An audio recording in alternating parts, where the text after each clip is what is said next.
Hello everyone. Assalamu alaikum. Once again, I'm here. Today I'm going to talk about how we can prepare a cash flow statement without any pressure and conveniently. Well, let's go to the topic. As promised, last ক্লাসে আমি explain করেছিলাম নগদ আন্তঃপ্রবাহ বহিঃপ্রবাহ অর্থাৎ cash কখন বাড়বে কখন কমবে কোন আইটেমের ক্ষেত্রে বাড়বে কোন আইটেমের ক্ষেত্রে কমবে সো আমি জাস্ট একটু ওভারভিউ করছি আমাদের অ্যাকাউন্টিং ইকুয়েশন ছিল A equal to L plus OE so যেখানে A মিনস অ্যাসেটস অর সম্পদ অর্থাৎ এটা আমার ইকুয়েশনের বাঁদিকে সো এর সাথে নগদের রিলেশনটা নেগেটিভ অর্থাৎ অ্যাসেট বাড়লে নগদ কমবে অ্যাসেট কমলে নগদ বাড়বে আমার ইকুয়েশনের ডান পাশে ছিল L plus OE liability and owners equity অর্থাৎ দায় ও মালিকানা সত্ত্ব সো এদের সাথে পজিটিভ রিলেশন অর্থাৎ এরা বাড়লে নগদ বাড়বে এরা কমলে নগদ কমবে সো লাস্ট ক্লাসে বলেছিলাম যে এই ক্লাসে আমরা ইনশাল্লাহ নগদ প্রবাহ বিবরণী কিভাবে প্রিপেয়ার করতে হয় সেটা এক্সপ্লেন করব ওয়েল নগদ প্রবাহ বিবরণীতে এই যে নগদের প্রবাহটা হয় অর্থাৎ নগদ টাকা আসে বা নগদ টাকা চলে যায়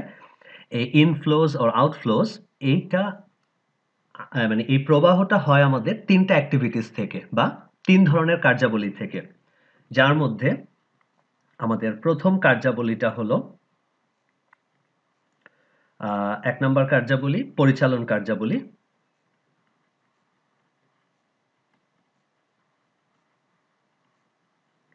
বা যদি আমি ইংলিশে বলি তাহলে হলো অপারেটিং অ্যাক্টিভিটিস সো আমাদের তিনটা কার্যাবলী থাকবে মানে তিনটা কার্যাবলী থেকে আমাদের হাতে টাকা আসে অথবা আমাদের কাছ থেকে টাকা চলে যায় সো এই তিনটা অ্যাক্টিভিটিসের মধ্যে আমাদের প্রথম অ্যাক্টিভিটিসটা হলো পরিচালন কার্যাবলী বা বা অপারেটিং অ্যাক্টিভিটিস ওকে আমি প্রথমেই বলে দিচ্ছি আমাদের তিনটা অ্যাক্টিভিটিস আচ্ছা আমি এটা পরে এক্সপ্লেন করব আগে একটা কথা বলি সো পরিচালন কার্যাবলীতে কি কি আইটেম আসবে এগুলো নিয়ে এক্সপ্লেন করি পরে আমি শর্টকাটটার ব্যাপারে বলবো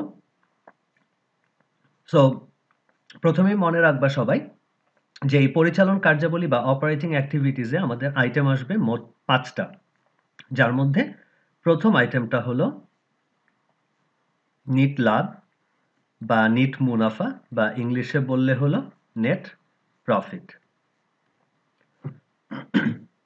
সো আমাদের নগদ প্রবাহ বিবরণীটা শুরুই হবে নেট প্রফিট নিয়ে তাহলে আমরা এখান থেকে একটা জিনিস শিখতে পারতেছি যে নগদ প্রবাহ বিবরণীটা আসে হলো তোমরা যারা পুরাতন স্টাইলে শিখে এসেছো তাদের জন্য হলো ক্রয় বিক্রয় হিসাব এবং লাভ ক্ষতি হিসাব করার পর আর যারা নতুন স্টাইলে পড়েছো তাদের ক্ষেত্রে যতটুকু জানি কম্প্রিহেন্সিভ ইনকাম স্টেটমেন্ট মানে সমন্বিত সমন্বিত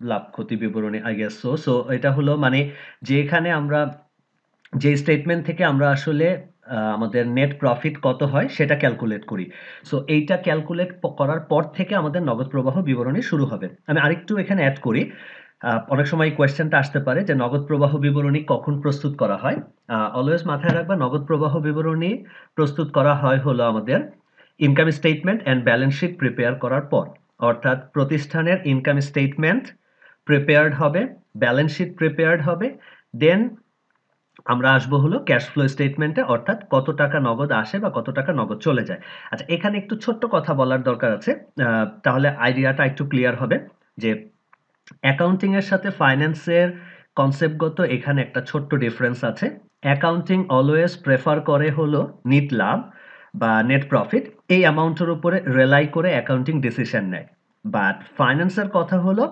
ফাইন্যান্স নেট প্রফিটের উপরে রিলাই করে কখনো ডিসিশন নেয় না ফাইন্যান্সের কথা হলো এই নেট প্রফিটের মধ্যে আমার এমন কিছু আর্নিংস আছে অথবা এমন কিছু এক্সপেন্ডিচার আছে যেগুলো আমার ডিউ আবার এমন কিছু আর্নিংস আছে আর এমন কিছু এক্সপেন্ডিচার আছে যেগুলা ইন অ্যাডভান্সে করা হয়েছে আবার এমন কিছু অ্যাক্টিভিটিস আছে যেগুলা অন ক্রেডিটে বা ধারে করা হয়েছে অর্থাৎ এই টাকাটা আমি এই বছর পাইনি অথবা এই টাকাটা আমি এই বছর দেইনি সো ফাইন্যান্সের কথা হলো এই যে আমি নেট প্রফিট বের করলাম ফর এক্সাম্পল 10 লাখ এই 10 লাখ টাকা ডাজেন্ট মিন যে আমার হাতে 10 লাখ টাকা আছে সো ফাইন্যান্স অলওয়েজ ডিল করে হলো যে rather than net profit how much money I have in hand, অর্থাৎ কত টাকা আমার হাতে এই মুহূর্তে আছে।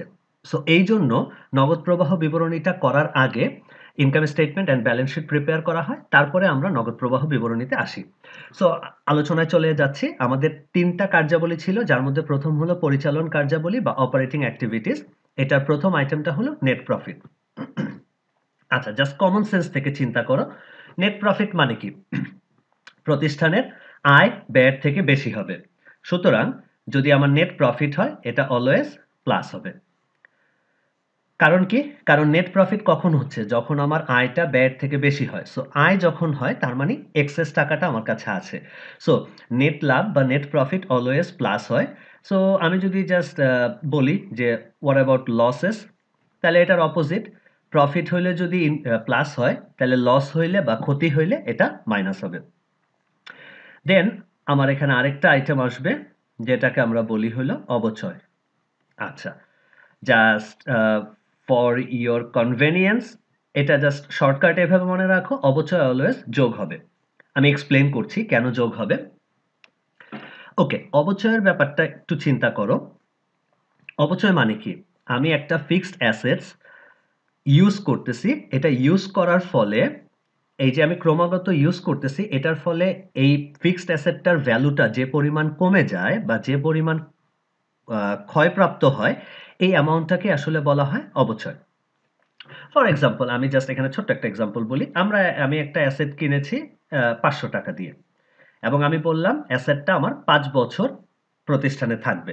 তাহলে আমি ধরে নিতে পারি প্রতি বছর এই অ্যাসেটটা ১০০ টাকা করে ক্ষয়প্রাপ্ত হবে। অর্থাৎ যখন আমার প্রথম বছর চলে গেল, অ্যাসেটটা ১০০ টাকা ক্ষয়প্রাপ্ত হলো, সো অ্যাসেটটায় থাকলো হলো ৪০০ টাকা। দ্বিতীয় বছর শেষে অ্যাসেটটার ভ্যালু হলো ৩০০, তারপরে ২০০, এভাবে করে গেল। এখন আমার কথাটা খেয়াল করো, এই যে আমরা অবচয়ের কথাটা বলতেছি, হ্যাঁ অফকোর্স এটা একটা খরচ। এটা একটা খরচ কেন? কারণ এই যে আমার প্রতিষ্ঠানে আমি অ্যাসেটটা ইউজ করতেছি, অ্যাসেটটা ক্ষয়প্রাপ্ত হচ্ছে, সো অ্যাসেটের ভ্যালুটা কমতেছে, এটা আমার জন্য একটা এক্সপেন্স। বাট ঠান্ডা মাথায় চিন্তা করো, এই যে আমি অবচয়ের কথাটা বলতেছি, এটার জন্য কি আমার পকেট থেকে টাকা যায়? অর্থাৎ তুমি একটা তুমি এসি কিনেছো, তুমি এসি মানে এসি ইউজ করতেছো। সো এই যে এয়ার কন্ডিশনারটা তুমি ইউজ করতেছো, এটার কারণে তুমি বলতেছো প্রতি বছর 20,000 টাকা করে কমবে। এই যে 20,000 টাকা করে কমবে, তার মানে কি এসির থেকে হাত বের হয়ে তোমার পকেটে 20,000 টাকা দেয়? অর তোমার পকেট থেকে কি এসি 20,000 টাকা নিয়ে নেয়? এটা কখনোই হচ্ছে না। কারণ আমরা যে অবচয়ের অ্যামাউন্টটার কথা বলতেছি, এটা আমরা দেখাচ্ছি প্রতিষ্ঠানের একটা খরচ হিসেবে, যাতে এই অ্যাসেটটা শেষ হয়ে যাওয়ার পরে, বা অ্যাসেটটা ধরো এটার আর কোনো আ প্রোডাক্টিভিটি নাই। অ্যাসেটটা আমরা বিক্রি করে দিব, একদম লাস্ট স্টেজে চলে গেছে। তখন যাতে হুট করে আমাকে এককালীন টাকা দিয়ে কিনতে না হয়, এজন্য প্রতিষ্ঠান এটার জন্য একটা ফান্ড ক্রিয়েট করে। বাট এই যে অবচয় যে টার্মটা, এই যে আমি বলতেছি সম্পত্তির ভ্যালুটা কমে যাচ্ছে, এই অবচয়ের জন্য কিন্তু প্রতিষ্ঠান কোনো টাকা পকেট থেকে দেয় না। যেহেতু পকেট থেকে দেয় না, সো ফাইন্যান্সের কনসেপ্ট হলো, এই যে তুমি যে নেট প্রফিটটা বের করছো, নেট প্রফিটে তো অবচয় তুমি একটা ব্যয় হিসেবে দেখাইছিলা। সো ফাইন্যান্সের কথা হইলো, এই ব্যয়টা তো আসলে হয় নাই। এইজন্য অবচয়টাকে যোগ করে দেখাতে হয়। যেমন ধরো আমি জাস্ট বলি, ধরো কথার কথা, তোমার প্রতিষ্ঠানে আয় ছিল ৭০ টাকা, তোমার অবচয় হইছে ৫ টাকা। আমি ধরলাম আর কোনো খরচ হয় নাই। তাইলে আমার নেট প্রফিট কত? ৬৫ টাকা। সো আমি এখানে দেখানোর সময় ৬৫ দেখাচ্ছি। কিন্তু এই যে ৫ টাকা অবচয় আমি খরচ দেখাইছি, এই টাকাটা কিন্তু আমার পকেট থেকে যায় নাই। সো এই টাকাটা স্টিল নাও আমার কাছে আছে। এইজন্য নগদের ক্ষেত্রে এই টাকাটা আবার যোগ করে দেখাতে হয়। দেন আসো ৩ নাম্বার টার্মটা হলো চলতি সম্পদ। আই এম সরি, অবচয় ইংলিশ হলো ডেপ্রিসিয়েশন। চলতি সম্পদ, কারেন্ট অ্যাসেট। এখন আমরা আমাদের আবার ইকুয়েশনটার দিকে একটু খেয়াল করব। ইকুয়েশনটা কি ছিল? a equal to L plus ওই। তাহলে এটা ইকুয়েশনের কোন পাশে আছে? বা পাশে। আমরা জানি বা পাশের সাথে রিলেশনশিপটা নেগেটিভ। অর্থাৎ অ্যাসেট যদি বাড়ে, নগদ কমবে, অ্যাসেট যদি কমে, নগদ বাড়বে। তাহলে চলতি সম্পদ এর মধ্যে অনেক কিছুই আসতে পারে। আমি এইজন্য কিন্তু গত ক্লাসে বলেছিলাম তোমরা সবগুলা ক্যাটেগরাইজ করে ফেলো। অর্থাৎ সবগুলা সম্পদ লিখে ফেলো, সবগুলা দায় লিখে ফেলো। যাতে যেকোনো সম্পদ আসলে তুমি বলতে পারো মানে যেকোনো টার্ম দেখলে তুমি বলতে পারো যে এটা চলতি সম্পদ, এটা সম্পদ নাকি দায়, আবার সম্পদের মধ্যে চলতি সম্পদ না স্থায়ী সম্পদ। সো আমরা এত কমপ্লেক্স না করে এভাবে চিন্তা করি চলতি সম্পদ নামের সাথে সম্পদ আছে বা অ্যাসেট আছে। আমরা জানি অ্যাসেটের সাথে রিলেশনশিপ নেগেটিভ। সো সম্পদ যদি বৃদ্ধি পায় তাহলে নগদ কি হবে? উল্টা, যেহেতু বিপরীত রিলেশন, হ্রাস পাবে। আর সম্পদ যদি হ্রাস পায় তাহলে নগদটা বৃদ্ধি পাবে। ওকে, আমাদের নেক্সট আইটেম হলো চলতি দায় or current liabilities.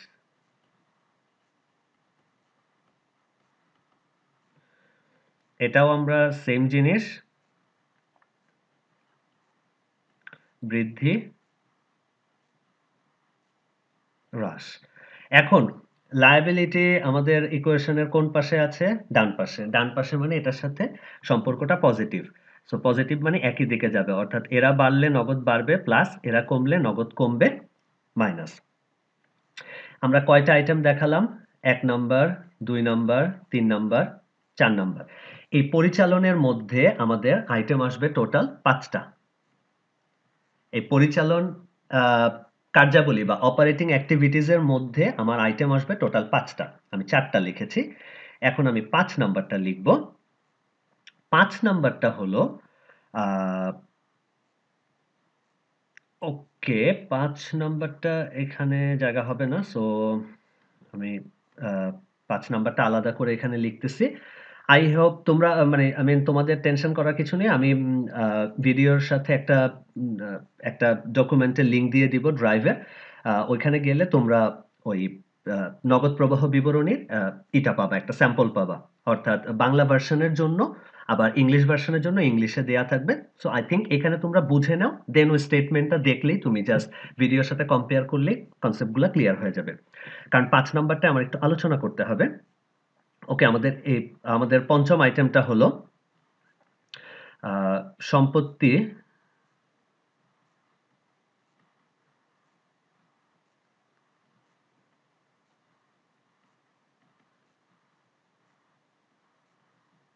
বিক্রয়জনিত লাভ বা ক্ষতি। যদি আমি ইংলিশে বলি তাহলে হলো গেইন মানে লাভ অথবা লস মানে ক্ষতি অফ সেল অফ অ্যাসেট, অথবা অনেকে বলতে পারে gain or loss in sale of asset, অথবা অন হোয়াটএভার, বাট যেটাই বলো না কেন গেইন অর লস আমরা অফটাই প্রেফার করি বেশি। Gain or loss of sale of asset. Okay, এইখানে ২ টা জিনিস আসছে, একটা লাভ, একটা ক্ষতি। আচ্ছা, এখানে আমি ফার্স্টে শর্টকাটটা শিখাচ্ছি, দেন আমি এক্সপ্লেইন করতেছি। শর্টকাটটা এভাবে মনে রাখবা, আমরা ইনকাম স্টেটমেন্টে মানে ইনকাম স্টেটমেন্টে বা লাভ ক্ষতি বিবরণী যখন আমরা করি, তখন আমরা যে ট্রিটমেন্টটা করি এখানে তার বিপরীতটা করব। কিভাবে বিপরীতটা করব? এভাবে চিন্তা করো, নরমালি লাভ মানে কি? নরমালি লাভ মানে হলো প্লাস। সো এখানে আমরা উল্টাটা করব, মাইনাস। নরমালি ক্ষতি মানে কি? মাইনাস। সো এখানে আমি উল্টাটা করব, প্লাস। তাহলে আমরা শর্টকাটটা কিভাবে মনে রাখবো? সম্পত্তি বিক্রয়জনিত লাভ বা ক্ষতির ক্ষেত্রে আমরা ইনকাম স্টেটমেন্টে যে কাজটা করি তার বিপরীত কাজটা করব। সো ইনকাম স্টেটমেন্টে লাভটা আমরা প্লাস করি, এজন্য এখানে মাইনাস। ক্ষতিটা আমরা মাইনাস করি, এজন্য এখানে প্লাস। ওকে, এখন কারণটা কি? কারণটা হলো ফর এক্সাম্পল এভাবে চিন্তা করো, তোমার ধরো আয় হইছে ৳৭৫। আচ্ছা, এখন তোমার আয় হইল, আচ্ছা ধরো আমরা অবচয় বাদ দিলাম ৳৫। সো আমার নিট লাভ আসলো ৳৭০। এখন এই যে আমার আয় হইছে ৳৭৫, এই ৳৭৫ র মধ্যে আমার একটা উপাদান ছিল সেটা হইল সম্পত্তি, আমি শর্টকাটে লিখলাম বিক্রয়জনিত লাভ। তার মানে এভাবে খেয়াল করো, এখানে ধরো বিক্রয়জনিত লাভ হয়েছিল 10 টাকা। এই যে আমার সম্পত্তি বিক্রয়জনিত লাভ হয়েছে 10 টাকা, এই 75 টাকার মধ্যে কিন্তু 10 টাকা অলরেডি আছে, মানে এটা অলরেডি ইনক্লুডেড। এখন এই যে আমরা পরিচালন কার্যাবলী হতে যে নগদ প্রবাহ বিবরণীটা করতেছি, এই পরিচালন কার্যাবলী একদম প্রথম আইটেমে আমরা করেছিলাম নিট লাভ। সো ওইখানে যখন আমি নিট লাভ 75 টাকা দেখাইছিলাম, খেয়াল করো, ওইখানে যখন আমি 75 টাকা দেখাইছি, এখন যদি আমি 10 টাকা আবার দেখাই এখানে প্লাস করে, তাহলে আলটিমেটলি কাহিনী কি হইতেছে? আলটিমেটলি নিট লাভ আমি একবার দেখাইলাম 75, আবার 10 দেখাইলাম, তার মানে আমি নিট লাভটাকে বাড়ায় দেখাইতেছি। এই কারণে সম্পত্তি বিক্রয়জনিত যে লাভটা, এটা অলরেডি ইনক্লুডেড। ইনক্লুডেড হওয়ার কারণে এখানে আমরা অপোজিট কাজটা করতেছি। ওকে, সো সম্পত্তি বিক্রয়জনিত ক্ষতিও সেম ব্যাপার। যখন ক্ষতি হয়েছিল তখন আমি এখানে মাইনাস করে দেখাইছিলাম। সো মাইনাস করে দেখানোতে আলটিমেটলি আমি নিট লাভটাকে কিন্তু কম দেখাইছিলাম, যার জন্য এখানে আমি ওইটাকে প্লাস করে দিলে আলটিমেটলি অ্যামাউন্টটা ব্যালেন্সড হয়ে যাবে। এটার আরেকটা এক্সপ্লেনেশন আছে, বাট আমি আজকে এক্সপ্লেনেশনটা দিচ্ছি না। আমি জাস্ট আজকে বেসিকটা বললাম। আহ, এরপরে যদি কারো অ্যাডভান্স লেভেলের এক্সপ্লেনেশন লাগে, একটু কাইন্ডলি কমেন্ট করলেই হবে। আমি পরবর্তী যে ক্লাসটা থাকবে সেখানে আবার এটা এক্সপ্লেন করে দেবো ইনশাল্লাহ। এখানে আহ, আরেকটা ডিপ কনসেপ্ট আছে। আসলে মেইনলি আমরা ফাইন্যান্সে ওই ডিপ কনসেপ্টটা ইউজ করি। ওইটা দিয়ে বুঝলে আইডিয়া একদম ক্লিয়ার হতো, বাট ওইটা অনেকের মাথার উপর দিয়ে যেতে পারে। এই জন্য আমি কমপ্লেক্স করলাম না, আমি জাস্ট বেসিকটা বললাম যে যখন আমার আয় হয়েছিল 75, আমি এটার সাথে সম্পত্তি বিক্রয়জনিত লাভ অ্যাড করা ছিল। এই যে আমি টাকাটা অ্যাড করছিলাম, এখন আমি 75ও যোগ করলাম, আবার 10ও যোগ করলাম, তাহলে আমি ডাবল যোগ করতেছি। এই একটা কারণে এই এইখানে অপোজিট ক্যালকুলেশনটা হয়। অর্থাৎ লাভ হইলে আগে প্লাস করতাম দেখে এখানে আমি মাইনাস করতেছি, আগে ক্ষতিটা আমি মাইনাস করছিলাম দেখে এখানে আমি প্লাস করতেছি, যাতে অ্যামাউন্টটা এক্স্যাক্টলি ব্যালেন্সড হয়। ওকে, তাহলে এখন আমরা টোটালটা আরেকবার একটু রিকল করি। আমাদের কার্যাবলী ছিল 3টা। আমরা প্রথম কার্যাবলীটা জানি, 1 নাম্বারটা ছিল পরিচালন কার্যাবলী। পরিচালন কার্যাবলীতে আমাদের আইটেম আসবে 5টা। 1 নাম্বার হলো নিট লাভ অর নেট প্রফিট, এটা অলওয়েজ প্লাস হবে। আর নিট ক্ষতি হইলে মাইনাস। দেন অবচয়, অবচয় অলওয়েজ প্লাস। তাহলে আমাদের এখানে 2টা জিনিস আমরা জানতে পারলাম। এটা হলো নেট লাভ অলওয়েজ প্লাস, অবচয় অলওয়েজ প্লাস, নেট ক্ষতি মাইনাস। দেন আমাদের 3 নাম্বার আইটেমটা হলো চলতি সম্পদ। আমরা জানি সম্পদের সাথে নেগেটিভ রিলেশন, সো সম্পদ বাড়লে মাইনাস, সম্পদ কমলে প্লাস। 4 নাম্বার আইটেমটা হলো চলতি দায়। আমরা জানি দায়ের সাথে রিলেশনশিপটা পজিটিভ, সো দায় বাড়লে প্লাস, দায় কমলে মাইনাস। 5 নাম্বার আইটেমটা হলো সম্পত্তি বিক্রয়জনিত লাভ বা ক্ষতি। আমরা শর্টকাটে কিভাবে মনে রাখবো? যেহেতু আগে লাভ হইলে আমরা নরমালি প্লাস করতাম, এজন্য এখানে মাইনাস করব। আগে আর ক্ষতি হইলে আগে যেহেতু মাইনাস করতাম, এজন্য এখানে আমরা প্লাস করব। ওকে, সো আমাদের 1 নাম্বার অ্যাক্টিভিটিসটা শেষ। এখন আমরা 2 নাম্বার কার্যাবলীতে যাব। 2 নাম্বার কার্যাবলী হইল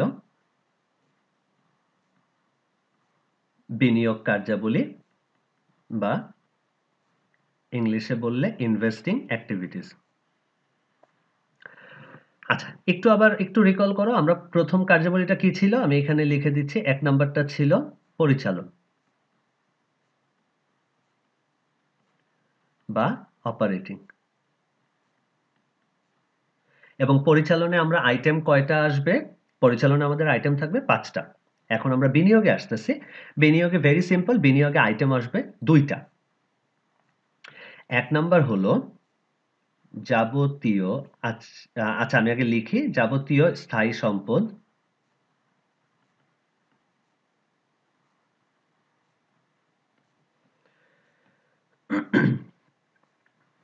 স্থায়ী সম্পদ 2টা কাহিনী ঘটতে পারে স্থায়ী সম্পদের সাথে। এরা বৃদ্ধি পেতে পারে, অথবা যাবতীয় স্থায়ী সম্পদ এরা হ্রাস পেতে পারে। এখন তোমরা যখন বইতে পড়বা, বইতে দেখা যাবে কি নরমালি এই স্থায়ী সম্পদগুলা ভাগ করে দেখা মানে স্থায়ী সম্পদগুলা ধরো আলাদা, আলাদা করে লিখে দিছে। আসবাবপত্র, দালান কোঠা, ব্লা, ব্লা, ব্লা, ব্লা, ব্লা। সো আমি একটা ক্যাটেগরির মধ্যে নিয়ে এসে পড়ছি স্থায়ী সম্পদ। কারণ দালান কোঠা বলো বা আ আসবাবপত্র বলো বা অন্যান্য মেশিনারিজ বলো, সবই স্থায়ী সম্পদের পার্ট এবং এখানে আরেকটা ট্রিকি জিনিস খেয়াল রাখবা, যেটা আমি এখানে আলাদা করে লিখে দিচ্ছি, সেটা হলো বিনিয়োগ। অনেকে এটা অনেকেই জানে, আবার অনেকে অনেক সময় ভুল করে ফেলে। বিনিয়োগ কিন্তু এক ধরনের স্থায়ী সম্পদ। সো আমি যখন যাবতীয় স্থায়ী সম্পদ বলবো, এটার মধ্যে বিনিয়োগ বা অনেক কোয়েশ্চেন অনেক সময় দীর্ঘমেয়াদী বিনিয়োগ বলা থাকে। সো এই যাবতীয় স্থায়ী সম্পদ বা ইংলিশটা হলো ফিক্সড অ্যাসেটস। এই ফিক্সড অ্যাসেট অর বিনিয়োগ বা ইনভেস্টমেন্ট, ফিক্সড অ্যাসেট বা ইনভেস্টমেন্ট, এরা ২ টা কাহিনী হইতে পারে। যেহেতু আমি আগে পরিচালনের ক্ষেত্রে বলেছিলাম, যখন আমি চলতি সম্পদের কথা বলছিলাম, তখন আমি কি বলছিলাম? চলতি সম্পদ বৃদ্ধি পেতে পারে, চলতি সম্পদ হ্রাস পেতে পারে। ঠিক সেম জিনিস এখানে স্থায়ী সম্পদ বৃদ্ধি পেতে পারে, হ্রাস পেতে পারে। তাইলে এখান থেকে একটা শর্টকাট এভাবে মনে রাখবা, পরিচালনে আসবে হলো সব চলতিগুলা, আর বিনিয়োগ এবং পরের যে কার্যাবলীটা আছে এখানে আসবে সব স্থায়ীগুলা। তাহলে আমি আবার বলতেছি, পরিচালনে আসবে সব চলতিগুলা, বিনিয়োগ এবং পরের যে কার্যাবলীটা আছে এখানে আসবে হলো সব স্থায়ীগুলা। তার মধ্যে মজার ব্যাপার খেয়াল করো, পরিচালনে যখন আমি গেছিলাম, যখন আমরা ছিলাম তখন আমাদের চলতি সম্পদ ছিল প্লাস চলতি দায় ছিল। আর যখন আমি বিনিয়োগে আসতেছি, বিনিয়োগে আমার আসবে শুধুমাত্র দীর্ঘমেয়াদী সম্পদ। তাহলে আমরা মোটামুটি ক্লিয়ার, আমাদের পরের যে কার্যাবলীটা আসবে সেখানে থাকবে হলো সব দীর্ঘমেয়াদী দায় এবং দীর্ঘমেয়াদী মালিকানা সত্ত্ব, বা মালিকানা সত্ত্ব অলওয়েজ দীর্ঘমেয়াদী হয়, এটা হুদাই বললাম। সো ব্যাপারটা এরকম, আমাদের ক্যাটাগরি ৩টা ছিল। কি কি ছিল? একটা ছিল এ, একটা ছিল এল, একটা ছিল ওই। সো এ ২ ভাগে ভাগ হইছে, চলতি আর স্থায়ী। চলতিগুলা থাকবে পরিচালনে, স্থায়ীগুলা আসবে বিনিয়োগে। আবার এল, চলতিগুলা যাবে পরিচালনে, আর স্থায়ীটা আসবে পরের ৩ নাম্বার কার্যাবলীতে এবং বাকি যেটা থাকে ওইটাও আসবে ৩ নাম্বার কার্যাবলীতে। Okay fine. এখন আমরা তাহলে আবার আগের টপিকে চলে আসি। আমরা জানি সম্পদের সাথে সম্পর্কটা নেগেটিভ। সো এরা বৃদ্ধি পাইলে মাইনাস হবে, এরা হ্রাস পাইলে প্লাস হবে। এখন একটা ট্রিকি ব্যাপার বলি। তোমার ধরো ২ টা সালের টাকা দেয়া আছে, তাহলে খুবই ইজি তোমার জন্য। তুমি ২ টা সালের ডিফারেন্স থেকে বুঝতে পারতেছো যে বাড়তেছে না কমতেছে। বাট অনেক সময় কোয়েশ্চেনে বিশেষ করে স্থায়ী সম্পদ বা ফিক্সড অ্যাসেটের ক্ষেত্রে বাড়া কমা না বলে ক্রয় বিক্রয়ের কথা বলা হয়। একটু ঠান্ডা মাথায় চিন্তা করো তো, তোমার আ তুমি তোমার একটা স্মার্টফোন আছে, তুমি আরেকটা স্মার্টফোন কিনলা। এই কিনার কারণে তোমার স্মার্টফোন আগে ছিল একটা, এখন হইছে ২ টা। সো স্মার্টফোন কি বাড়ছে না কমছে? ঠান্ডা মাথায় চিন্তা করলে আমরা আনসার পেয়ে যাচ্ছি। আমার আগে ছিল একটা, কিনার কারণে হয়েছে ২ টা। সুতরাং আমি যখন ক্রয় করি, তখন আমার আসলে সম্পত্তিটা বৃদ্ধি পায়।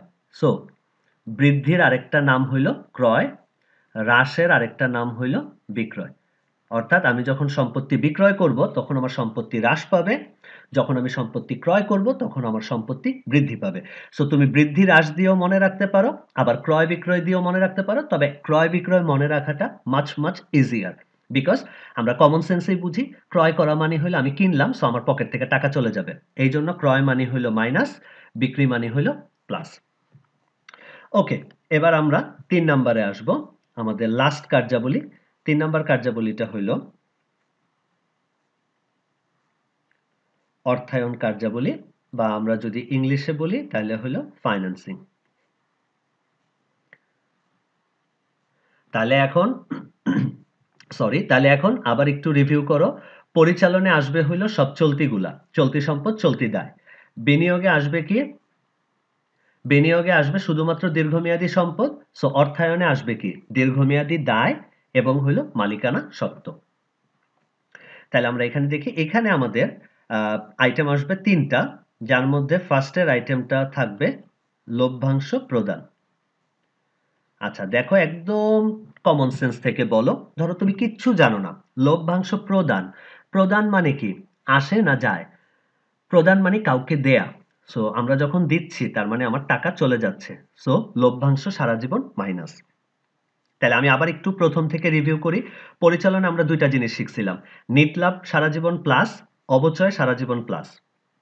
আর আমরা এখানে আরেকটা জিনিস শিখলাম, লভ্যাংশ সারা জীবন মাইনাস। কারণ লভ্যাংশ প্রদান করা হচ্ছে, তুমি লভ্যাংশ এখানে পাচ্ছ না, লভ্যাংশ দিচ্ছ। তাহলে এখন আমাদের আর বাকি থাকলো হইল দীর্ঘমেয়াদী দায় ও মালিকানা সত্ত্ব। তাহলে দেখো এখানে কি কি আইটেম আসতে পারে? শেয়ার। শেয়ার মানে হইল মালিকানা সত্ত্ব। আসতে পারে ঋণ। ঋণ মানে হইল দায়। আসতে পারে ঋণপত্র। ঋণপত্র মানেই হইল দায়। আসতে পারে ডিবেঞ্চার। ডিবেঞ্চার মানেও দায়। সো আমি এখানে মালিকানা সত্ত্ব এবং দীর্ঘমেয়াদী দায়গুলাকে নিয়ে আসলাম। এখানে কিন্তু ছিল চলতি দায়। রিমেম্বার, যদি কোনো ঋণের মেয়াদ ১ বছরের কম বা সর্বোচ্চ ১ বছর পর্যন্ত মেয়াদ হয়, তাহলে সেটা হবে চলতি দায়। আর যদি কোনো ঋণের মেয়াদ ১ বছরের বেশি হয়ে যায়, তাহলে সেটা হবে হইল দীর্ঘমেয়াদী। ওকে, এদের ক্ষেত্রেও আমার আগের মতোই বৃদ্ধি হইতে পারে, হ্রাস হইতে পারে। আচ্ছা, আমি কমপ্লেক্সিটিতে যাচ্ছি না, আগে সিম্পল কথা বলতেছি।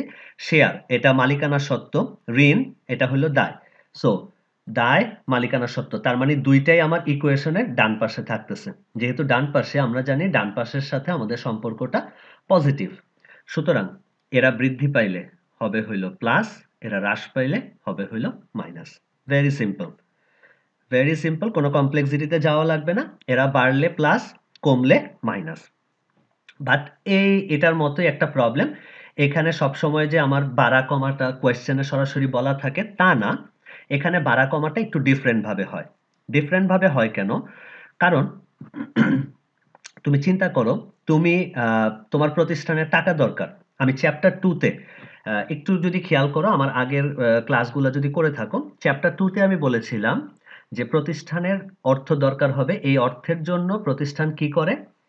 আ শেয়ার ইস্যু করে বাজারে। শেয়ার ইস্যু করে মানে কি? বাজারে জনগণের জন্য সে শেয়ার বিক্রি করতে যায়। ওই শেয়ারটা ইস্যু করার মাধ্যমে তার হাতে টাকা আসে। সুতরাং এই শেয়ার বা ঋণ এরা তখনই বাড়ে যখন এদের ইস্যু করা হয় বাজারে বা বিক্রয় করা হয়। বিক্রয় বললে খুবই সিম্পল, আমরা জানি বিক্রয় মানেই হলো প্লাস। বাট বিক্রয় না বলে এখানে মোস্ট অফ দ্য কেসেস এই টার্মটা ইউজ করা হয় ইস্যু। সো যখন ইস্যু করা হয়, তার মানে তুমি বুঝবা শেয়ার বা ঋণের ক্ষেত্রে ইস্যু মানে হলো বিক্রয়। সো ইস্যু করা মানে হলো প্লাস হবে। আর হ্রাস মানে হইল এদের টাকাটা পরিশোধ করে দেয়া।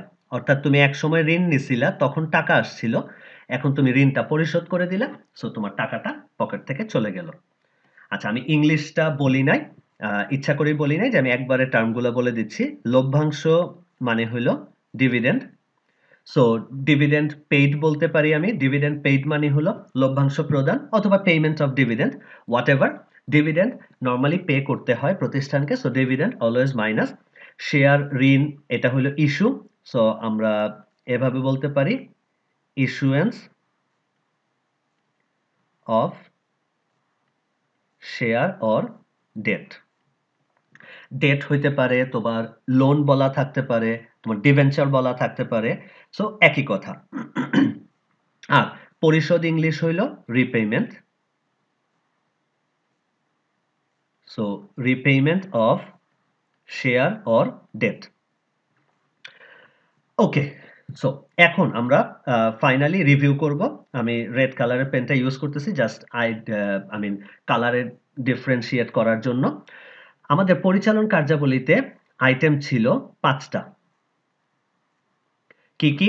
নিট লাভ সারা জীবন যোগ, অবচয় সারা জীবন যোগ, চলতি সম্পদ যেহেতু ঋণাত্মক সম্পর্ক বাড়লে মাইনাস, কমলে প্লাস, চলতি দায় যেহেতু ধনাত্মক সম্পর্ক বা পজিটিভ রিলেশন, বাড়লে প্লাস, কমলে মাইনাস, সম্পত্তি বিক্রয়জনিত লাভ বা ক্ষতি।